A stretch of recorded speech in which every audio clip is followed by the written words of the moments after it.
পাঞ্জাব গুজরাট বিভক্ত হয়ে যাবে। সেভেন সিস্টার থাকবে না, ফাইজলামি বন্ধ করুন। সেভেন সিস্টার থাকবে না যদি ভারতের মুসলমানদের উপর এই আগ্রাসন বন্ধ না করেন, নিধন বন্ধ না করেন, পবিত্র মাহে রমজানে মসজিদে হামলা বন্ধ না করেন, তাহলে শুধু বাংলাদেশ নয় পুরো বিশ্ব আপনাদের বিরুদ্ধে প্রতিবাদে জেগে উঠবে। যে সমস্ত বাংলাদেশের হিন্দু ভাইরা আছে আপনারা রাস্তায় নামুন, প্রতিবাদ করুন। এই দাবি শুধু মুসলমানদের নয়, মানব সভ্যতার দাবি। যারা বাংলাদেশ শুধু নয় বরং পুরো বিশ্বে মুসলমানদের নিরাপত্তার জন্য যারা আন্দোলন করে, শুধু মুসলমান নয় প্রত্যেকটা নাগরিকের জন্য যারা আন্দোলন করে, প্রত্যেকের উচিত এই দাবির সাথে সংগতি প্রকাশ করা।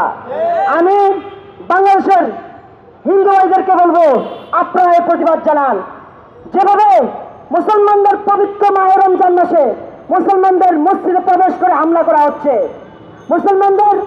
ভারতীয় মুসলমানদের মসজিদে প্রবেশ করে হামলা করা হচ্ছে, শুধু তাই নয়, আমরা দেখলাম একজন স্কুল শিক্ষার্থী নামাজ পড়ার কারণে তাকে গ্রেফতার করা হয়েছে। আমরা এক তীব্র নিন্দা জানাই।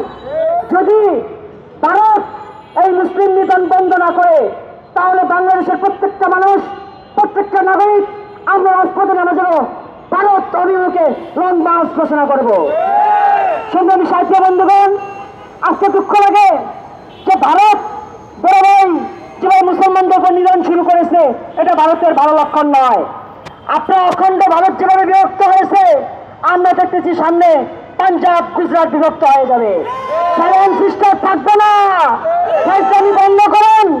সেভেন সিস্টার থাকবে না যদি ভারতের মুসলমানদের উপর এই আগ্রাসন বন্ধ না করেন, নিধন বন্ধ না করেন, পবিত্র মাহে রমজানে মসজিদে হামলা বন্ধ না করেন, তাহলে শুধু বাংলাদেশ নয় পুরো বিশ্ব আপনাদের বিরুদ্ধে প্রতিবাদে জেগে উঠবে।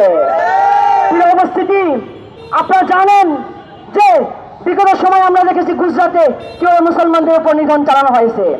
আমরা দেখেছি কেউ বাবরি মসজিদকে তারা শহীদ করে দিয়েছে। মুসলমানদের রক্তকরণ হয় যখন দেখি যে ভারতের মধ্যে মুসলমানদের গরু জবাই করার কারণে মুসলমানদেরকে রক্তাক্ত করা হয়।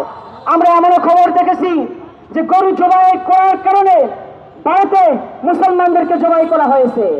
আমরা এমনও দেখেছি ভারতে নামাজ পড়ার কারণে মুসলমানদেরকে গ্রেফতার করা হয়েছে। আমরা এমনও দেখেছি নামাজ চলাকালীন মুসলমানদেরকে লাঠি মারা হয়েছে।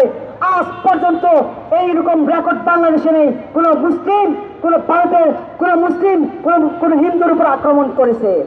আমরা অসাম্প্রদায়িক বাংলাদেশ। আমরা মনে করি বাংলাদেশের প্রত্যেকটা নাগরিকের অধিকার আছে তাদের ধর্ম পালন করার। আমরা হিন্দুদেরকে কখনো বাধা দিই না, আমরা বৌদ্ধদেরকে কখনো বাধা দিই না। আমরা কোনো জাতি লিঙ্গ ভেদে আমরা মনে করি এই বাংলাদেশ সবার। আমরা সাম্প্রদায়িক বাংলাদেশ হিসেবে, অসাম্প্রদায়িক বাংলাদেশ হিসেবে এই বাংলাদেশকে করতে চাই। এই জন্য আমি সকলের প্রতি উদাত্ত আহ্বান জানাবো, ভারতীয় আগ্রাসনের বিরুদ্ধে আপনারা ঐক্যবদ্ধ হন। গতকালকে এবং তার আগে ইতিপূর্বে মুসলমানদের উপর যে পরিমাণ জুলুম, নির্যাতন, অন্যায়, অবিচার হয়েছে, এক তীব্র নিন্দা আমরা বাংলাদেশ থেকে জানাই।